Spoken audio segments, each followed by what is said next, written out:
Hello and welcome to the video. Today we're going to be going over how to properly sit in the driver's seat. Stay tuned. Although this may be a beginner's guide to how to properly sit in the driver's seat, a lot of us veteran drivers might find the content inside this video useful. The reason being, in doing research for the contents of this video, have actually relearned some of the stuff that was taught to us in driving school.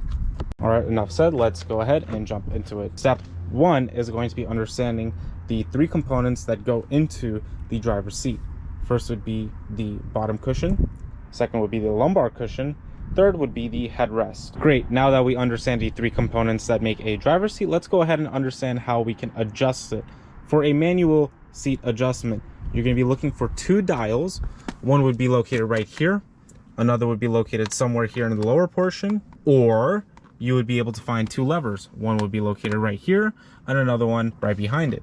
In addition, to adjust the lumbar seat forward and backwards, there's going to be a lever generally located right under the seat. Whether it's on the side, the middle, you'll find it. In an automatic car, you're going to be looking for a couple of buttons. Some would be located right here in between the door sill and the driver's seat. Also in between the driver's seat and the center console. Normally over here, I think a few BMWs are located right there. Another section would be on the actual door itself. A majority of automatic seats are either located right here or on the door sill. Great, now that we understand where the buttons are located, let's actually put it into practice. First thing we're going to do, we're going to put our wrists right here on top of the steering wheel. Now, if you are too close to the steering wheel, it's a safety hazard. You're way too close to the steering wheel. If the airbag goes off, not only are you breaking your nose, but you're probably chipping two teeth.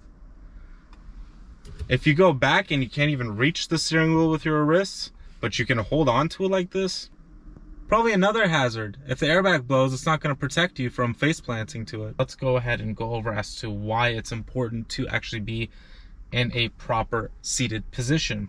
First of all, when your hands are on the 9 and 3, you notice that I have a slight bend. This slight bend gives two really good reasons that come off the top of my head.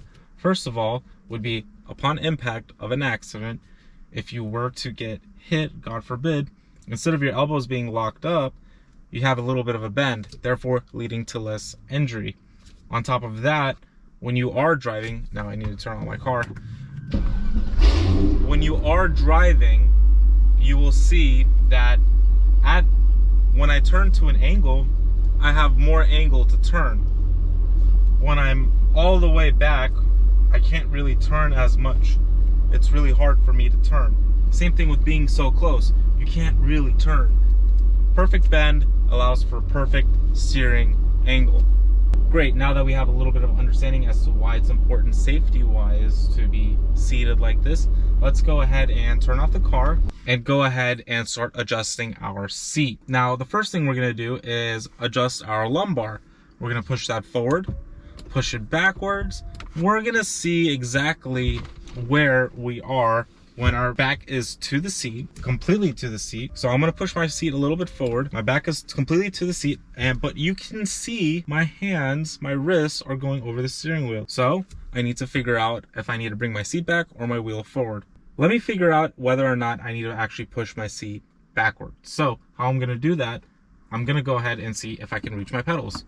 Well, I can reach my pedals. When I hit the accelerator all the way down, it's a little uncomfortable. So I'm going to go ahead and explain whether or not your bottom seat is either too far forward or too far backward. Now, if you are struggling to reach the pedals, your seat is too far backwards. You need to push it forward.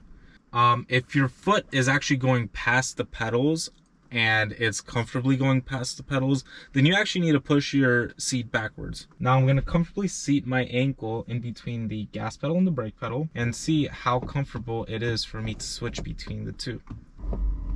Once I've figured out my comfort level, all right, now I'm going to go ahead and adjust my seat a little bit forward because it's a little bit too much of a strain on my calf. Now, when I do it now, okay, now I got to take my heel all the way back to reach the brake pedal. Let me go back just a hair.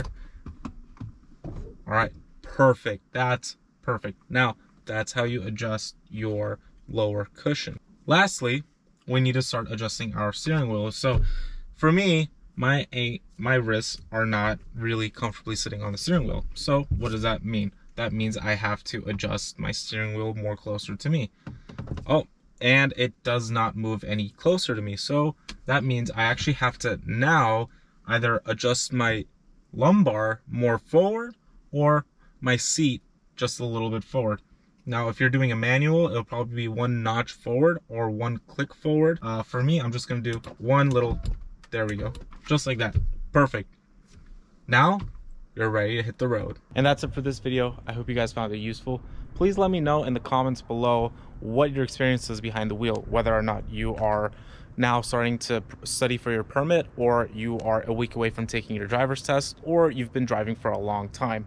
Also, let me know by liking the video whether or not you want to see me do something very similar to this video, but more suited for actual race car drivers. Other than that, that's it for this video. Hope you guys have a good one.